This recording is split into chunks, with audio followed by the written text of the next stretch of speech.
Aujourd'hui, on se retrouve avec Antheos pour discuter de l'extraction de l'argile, puisqu'effectivement l'argile, on peut la trouver dans le commerce soit sous forme concassée, soit sous forme surfine, soit sous forme ultra ventilée. Donc ici, à droite, on a une argile illite concassée et à gauche, on est sur Antheos, donc une montmorillonite surfine. Mais l'extraction de l'argile, souvent, va se faire avec un procédé donc industriel. On va avoir une sorte de bulldozer pour aller trouver la veine d'argile qui nous intéresse. Généralement, l'argile montmorillonite, une fois extraite, elle va être autour de 25% d'humidité. Et cette humidité, on va devoir la faire abaisser pour qu'on puisse en faire de la poudre. Donc généralement, pour obtenir une poudre, j'ai un peu de mal à dire le mot, ça va être un pré-séchage à l'air. Ou alors, on va le faire dans des hangars qui sont fermés et ventilé. Pour diminuer, le taux d'humidité va passer de 25% à 18%, ce qui est déjà correct. Pour en faire vraiment de la poudre, il va falloir qu'on la passe autour de 10%. C'est là où certaines marques vont prétendre sécher l'argile au soleil, mais dans un climat occidental, honnêtement, c'est relativement compliqué. Souvent, il va falloir passer par une méthode avec des fours au gaz. On va bien sûr maîtriser la température. On va pas sécher à une température trop grande, c'est comme quand on cuit des aliments. Au-delà d'une certaine température, on perd en qualité nutritionnelle. Donc généralement, l'argile Antheos va être chauffée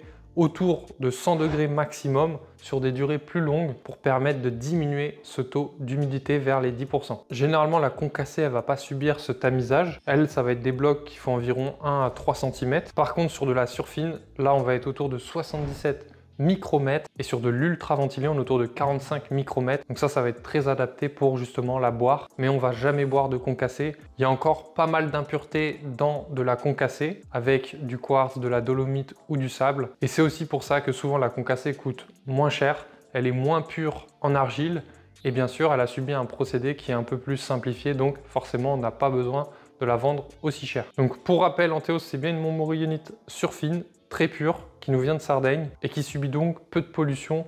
Donc ça, c'est très intéressant. N'oubliez pas non plus que vous pouvez télécharger le guide 7 jours pour comprendre l'argile.